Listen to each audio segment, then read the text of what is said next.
Courtland Sutton, 6'3", not particularly fast. He's not going to blow the top off. I'm with you. I don't want him at number 9.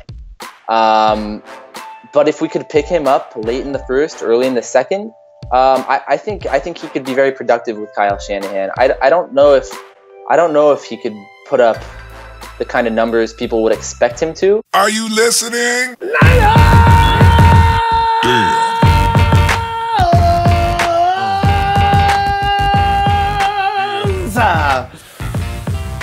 Niner fam! Of course it's Ronbo, representing the Niner Empire organization worldwide. Woo, fam! Count it down just a couple of weeks ago before we get to the night we've been waiting for the entire weekend to add another talented body to the 49er roster. Fam, I want to thank you for allowing me to come in and talk some 49er football with you. Are you ready for draft night? I know you are. Because, you know, if we can look forward to the excitement we had last year, they got to outdo what they did last year anyway.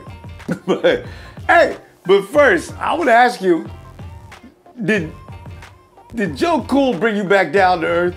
Did the GOAT make you feel like you need to chill out? Good morning, football. Joe Montana. Well, and when I ask about Jimmy G, Joe thinks we need to calm down. Chillax. Let him play a little while. You've anointed him the king already. You know, what I like about I don't know, I can't call them haters because they're still 49er fans, but they remember every wrong thing about Joe that they can. They brought it up. I'm not going to repeat any of those things, but they said, you know, Joe's like that. He's done that before. If you say Joe gets jealous, I tend to have a problem with that. How does Joe Montana, how does he get jealous of anybody? He has his opinions. Okay, whatever. But anyway, he's kind of right. I'm going to try to tone it down a little bit. You do whatever you want, but I'm thinking maybe we should relax and get into the season and let things work their way naturally and just organically move into stardom. Notice I am not backing up on the fact that we are going places and at high speed. Feel like I'm going to the amusement park, getting ready to ride the biggest ride now. Stop. Ooh.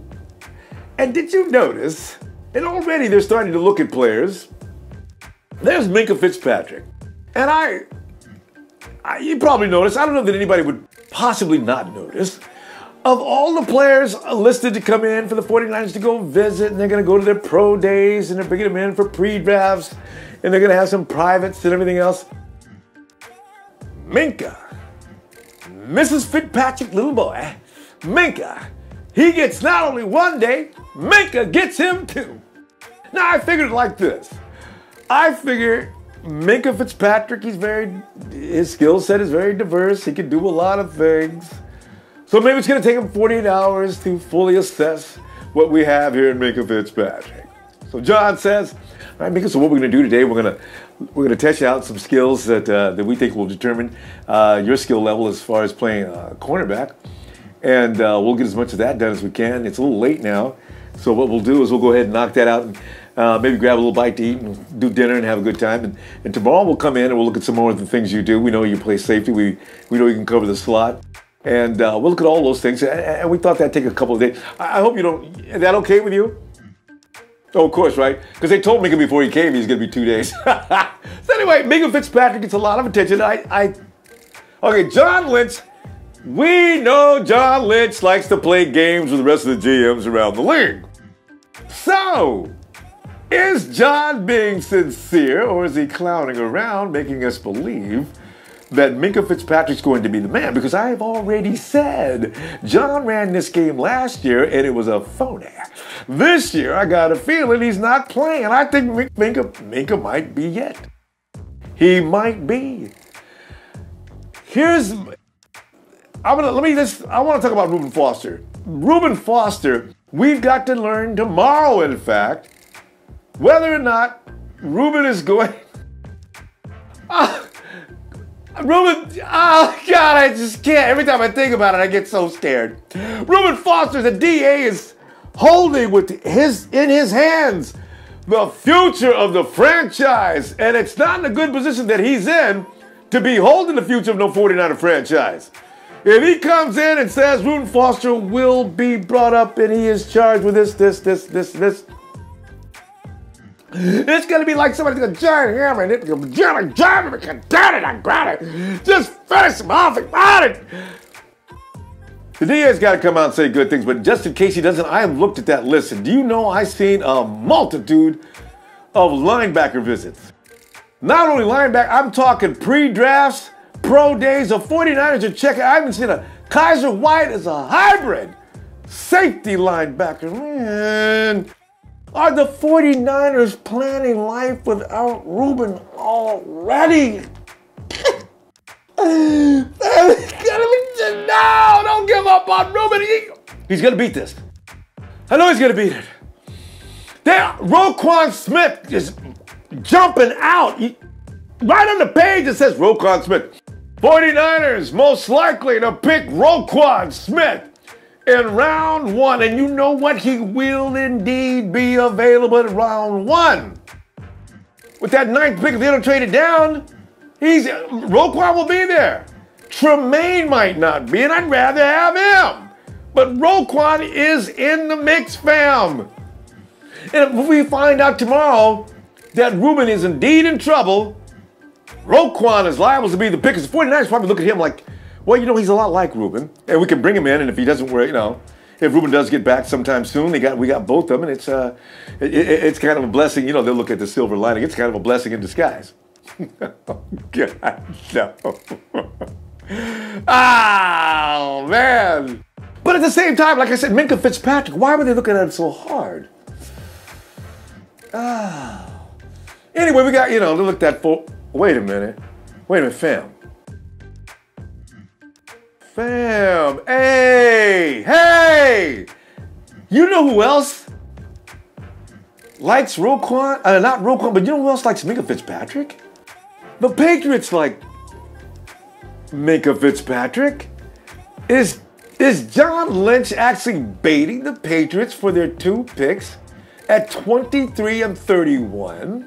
Because a lot of people think the 49ers are not interested in what's in the draft this year at the number 9 position, and they're going to drop back. Fam, I think I got some here. They trade back to 23 and 31. We almost owe the Patriots something for giving us Jimmy G anyway. So they work back their way and they give up because the Patriots, I do believe the Patriots want a quarterback this year. They don't have one. They might want to trade on past us, but if nobody cares about having their 23 and 31 pick, it's us. And like I said, Belichick probably thinks he can call John and get a deal done because look, he did us a solid. We probably owe him a solid. Fam. And you know what? What that does for us is we get 2 picks in the first round, albeit they're not that good. They're too far down for me. But you get, Sheik and Show might be on to something. If they are, we're in deep trouble because if the 49ers drop down that far, they're not going to mind getting a wide receiver. And with the 31 pick, I don't know what they're going to get, but here's what here's what lines the 49ers up to do. So we get that 31, and we're almost in the 2nd round pick, so you pick up Isaiah Oliver. If he falls, you pick up Isaiah Oliver at 23. Ooh. You pick up Oliver 23, and at 31, you pick up possibly you pick up the wide receiver. I don't know what's going to be, but you pick him up. 23, you get what you want in Oliver. 31, you get the wide receiver. I know, Courtland Sutton. 31, you pick up Sutton, if he is indeed the guy. Now we move into the second round. We're already down anyway, so now our next pick's coming up sooner. We got 2 third-round picks.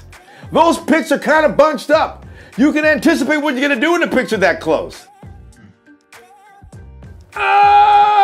Got it! Think I got this figured out. The 49ers aren't that interested in Minkah. They could get Isaiah Oliver, and I think they are more interested in him before he can do. We got slot coverage. We got 2 guys that can cover the slot. And, of course, on the edges, we got Richard Sherman, the spoon. They can pick up, you get Oliver, you got 3, and you got exactly the type of guy that they want to put. Long, long limb. The Patriots will see what the 49ers are doing. Belichick knows all the tricks in the book, though. Why are they going to clown him? Oh, I do love the way this is possibly going to work. All right, that's just speculation on my part. Hit me on the comments and on Red and Gold Radio. Get in there and let me know what you think. You know what? I'm rolling on this. Oh, I'm going to go ahead and reveal right now. I have said, and people give me a hard time about my choices. They're probably going to, this may not be my last choice, because I'm going to waffle back and forth. That's what I do. Between now and draft day, I'm a little confused this year, unlike I was last year. I knew I wanted Corey Davis. This year, there's no Corey Davis. I'm not that crazy about Courtland Sutton. I'd rather have a defense. But I think I'm falling in love again. Quentin Nelson. He looks awfully appealing. And why I say that, I'd love to see Quentin Nelson on that front line. And, Quentin Nelson is a guy who said, yeah, I think I ought to be in that top 5 conversation. I really do. You look out there and you got Fletcher Cox, guys like the Rams. Here's the thing. He said the Rams front with the guys like Aaron Donald. He's already said he can deal with Aaron Donald. He goes to finish that by saying, I'm that guy. I'm that guy. This dude is confident in what he can do. And I got to tell you something else while I'm on that subject. Establish that. Quentin Nelson's my guy. I'm going Quentin Nelson. It could change between now and draft day, but it's a pipe dream. The 49ers could trade up. That's the only way they're going to get him. But I don't think they're going to trade up, but I really wish if it's possible, because I know the Bears want him. I probably got no chance if they trade down, like I'm thinking they're going to do with the Patriots. I don't know. But I like Nelson, and here's the thing. You heard about Richie Incognito, right? Yeah, Richie said, how's Richie put it? It's just too much stress. But if somebody comes along the right price, I might give it another year.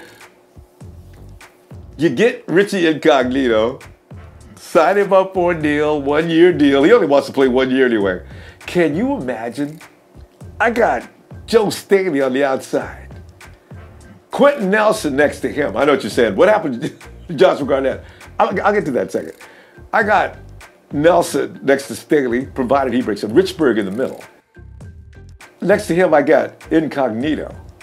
Well, you know what? Richie made me not start. Let's go ahead and put...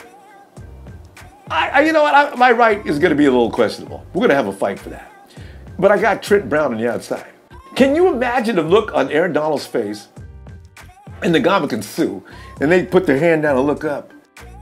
There's his old buddy Incognito in Richburg for the Ndamukong Suh. And over for Aaron Donald, the new kid on the block who is out to make a name for himself. Woo! I like the potential, all that. Okay, I'm dreaming, I know. Hey, everything's possible with the 49ers nowadays, so you know. Bam, hey, having fun, man. Tell you what I'm gonna do. Hey, let's go to the cam right now and check out what in the 49ers is going on with you. Niner fam! My motto is 49ers season never ends, as you know. I get carried away with it, and you just don't know how bad it is. And there, some cases, it could be considered psychotic when you can't let a season go. But we had unfinished business last year, which is why I can't continue to just let it go. And Fox, I got Fox here. He's the same way. He's another football. Look how he's dressed. That tells you right there he's a huge football fan, a 49er fan, right? Fox, how you doing, man? Ronbo, it's great to be with you, fam. This is awesome. I can't tell you how great this is. It's great to meet you, too. Fox we get him on Red and Gold Radio a lot. Fox, between classes and whatever else he does, he still talks 49er football, so it's just crazy fun. And his opinions are always very opinionated, which I like about Fox. And this guy fully commits to what he believes in and will stand up for it each and every time. So, Fox, absolutely. With that said, let me roll a couple questions by you. This is the thing. Everybody's got their favorite picks of players, and they got, he said, well, this guy, I know we're going to the Super Bowl with this guy, and I know we need this guy to win and everything. But Fox, there's going to be some frauds in this particular draft. Some people are going to pull guys and I have a couple of names on my list. That's why I want to know who you think may be the fake. The guy that's getting a lot of rave reviews is going to come to a team and not only will he not make a difference, but he may even hurt the club. Is anybody like that you see out there right now that's getting hyped like crazy? Yeah, you know, the draft is interesting because it is sometimes a gamble, and this might be obvious. I think any one of these quarterbacks, and luckily the Niners aren't involved with any of them, but I'm going to start any one of these quarterbacks I could see being a bust. And when you're talking about 4 quarterbacks in the top 10, perhaps, it's a huge gamble. And nobody has it better than us, Ronbo. We have Jimmy Garoppolo at the helm for the next 5-10 years. So I'm glad I'm not a part of it. But definitely the quarterbacks. You could make a case for any one of them to be great, or you could make the same case that any one of them could be a potential bust. So the teams that are looking at these quarterbacks, they got to do their homework. As far as I know, that's a kind of an easy answer. As far as I'm not sold on Calvin Ridley as a wide receiver. I think he's a good wide receiver. Good. And he's as old as a player that I would ever draft. 24. He's not ancient. He has his whole career ahead of him. But think about this: Allen Robinson, who we were linked to during the free agency period, he's 24, coming off of his rookie contract. It blew me away to consider that. So 4 years. So and Allen Robinson was awfully productive at that. So So Calvin Ridley, I'm not sold on. I think he'll be a fine wide receiver. And like you said, I don't think he's going to hurt a team. I don't think he has off the field issues. I don't think he's as good as his counterpart, Amari Cooper, who's also from Alabama. I'll say that. Because, the thing is, and I just want to throw this in there, Bradley Chubb, I heard something the other day that made me think, Bradley Chubb could be what Solomon Thomas was last year. Solomon Thomas at this particular time was all over the 49ers mock draft. Solomon Thomas. I said, why? No. And I wasn't completely right. Solomon Thomas is going to be a good football player. I just want to make that straight for you. If you're watching right now, I'm not saying anything about it. But when he came in, he wasn't quite what we expected. I got a feeling Bradley Chubb may suffer the same way. He's going to come in the tile of great expectation. It's going to take him a while to get going. He's not a bad football player, but I think he's not going to come into what people think he's going to be for at least Myles Garrett time, maybe a month or so into the season. But we'll see about that. But that's just my... I think that's great analysis, Ronbo. I couldn't say it better myself. I think that's absolutely... It's hard to live up to that hype. And some players do it. But it's really hard to live up to potential first overall pick type of hype. That's really hard. Yes. Hey, and here we go. Now, and I know that you're not in this camp, but I'd like to know, because we're all going to have to get into this camp. You mentioned Calvin Ridley. The Courtland Sutton Club has, you know how it goes on the radio. They've been annoying me for a long time. I don't want him as a number 9 pick. But listen, Fox, the 49ers at some point are going to have to entertain the thought of we probably need to get one big guy in here because every club pretty much has one for whatever reason. But is there somebody that you would get behind? It could be Courtland Sutton or anybody you want, but is there anybody that stands out in your mind is that ideal big guy pick? Courtland Sutton, 6'3", not particularly fast. He's not going to blow the top off. I'm with you. I don't want him at number 9. But if we could pick him up late in the first, early in the second, I think he could be very productive with Kyle Shanahan. I don't know if he could put up the kind of numbers people would expect him to. But I'll say this: I saw an interview. I was watching an interview with Courtland Sutton probably last week, and he seems like the nicest guy. He sounds like a really nice guy, and. But that's not a reason to draft a player. And and look what happened with Alex Smith and Aaron Rodgers back in the day. Just because he's a nice guy doesn't make him a better quarterback. Reuben Foster's a nice guy too, and now we're questioning how nice a guy he is. I'm kidding, guys. All right, because don't attack me. I was just kidding about Reuben Foster. I know people they're gonna comment me to pieces. Like, oh God, I was just kidding. Okay. No, Reuben's a nice guy as well. But with that said, so I'm not 100% sold on Courtland Sutton. If we took him, I think he's a second-round pick. I do. Yeah. But just the need to get a wide receiver, a team might reach a little bit. Yeah. And other than Courtland Sutton, there's two other big guys. There's one almost big guy that I want to mention first. DJ Chark. Yeah. He's touted as a top 100 pick. The speed kills, and he's 6'2", 200 pounds. He ran a 4.3, yeah. And he doesn't have that much production though. And when you get into those lower rounds, the guys I'm going to bring up, Equiminius St. Brown and Auden Tate, none of them have that much production, and that gets into what I said at the beginning. Is like the draft. The draft can be a roll of the dice, and but I have confidence in John Lynch and Kyle Shanahan that they're going to do the right thing, and sometimes Kyle can lock in on a player. You saw what happened with Joe Williams. Yeah. I think we need that. I do believe in Kyle Shanahan as a good analyst of talent, and so I have the faith, and I think a lot of people have said whoever the 49ers draft, we're going to get behind, and you have the coaching, you have Kyle Shanahan, Robert Saleh, Chris Kiffin for that D line. Yeah. If we did pick up someone like Arden Key, for example, or Davenport, who's been he's going to be a project, but I think we have some of the best coaches in the league, and so I think that really works to our advantage, and that can give them a little bit more flexibility. Like, this guy might be a little bit more of a risk, but he has a much higher ceiling. And so I think in some cases they can go with the guy that has a higher ceiling over the guy that might come in a little more ready to compete and produce right away. But I think they can go with a few developmental picks here and there. And I think at wide receiver, third round pick for us, because we have 2 third-round picks, if I'm not mistaken. Yeah, you would. And so I think if a wide receiver in the third would be a perfect time to take one, in my opinion. I think for us, a first round pick, that's just too high. And there's just nobody that I can see that is worth a number 9 pick or even a top 15 pick. That's just my opinion. But I think you get into that second round at the soonest. But I think, like I said, I think third, I'll commit to a third round wide receiver. I'm very comfortable with that. And I think it'll happen, whether it be tight end, wide receiver, like we were just talking about, even running back. I've seen some conversations about that. All right. Now listen, you know what, Fox, I know you've got something in particular you want to address.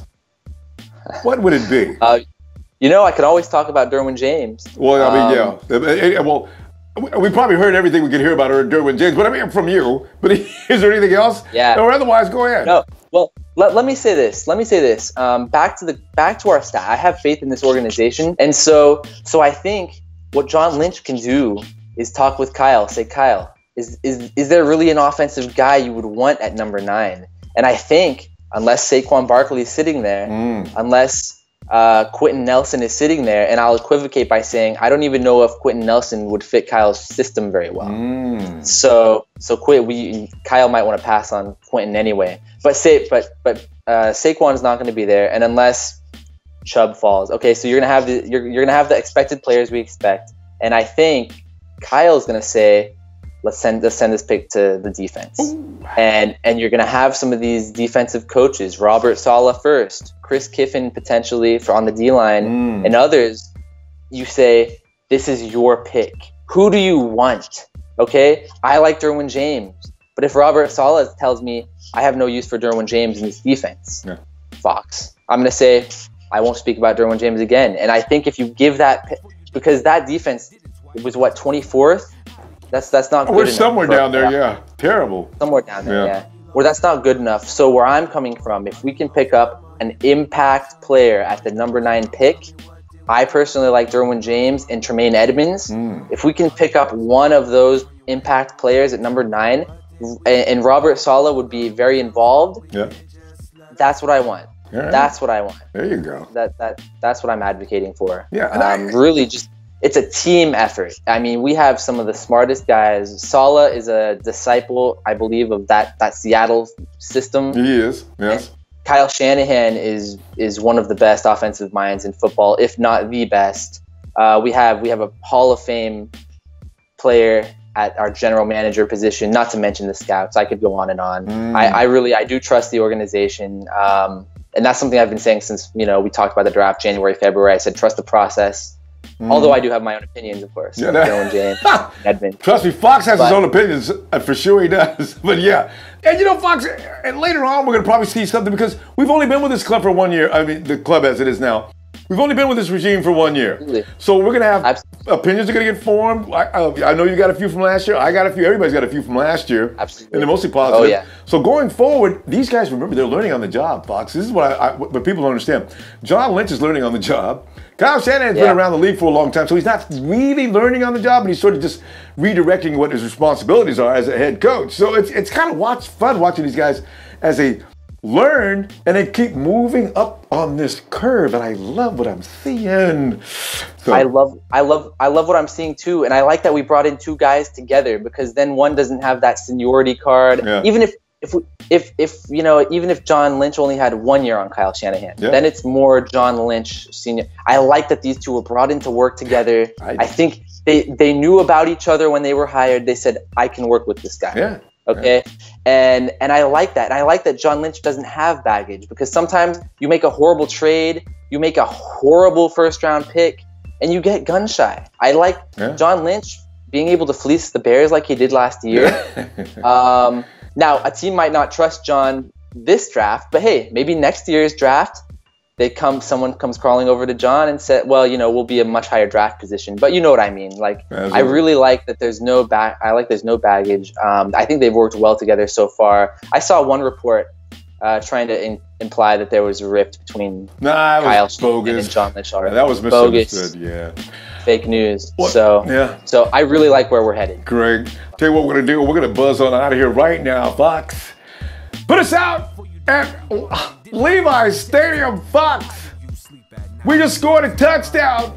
How are you feeling about a touchdown for the Niners? Jimmy G, Niners! Yes, going crazy. We're going crazy. Thank you, Fox. So, okay, here you go. More opinions.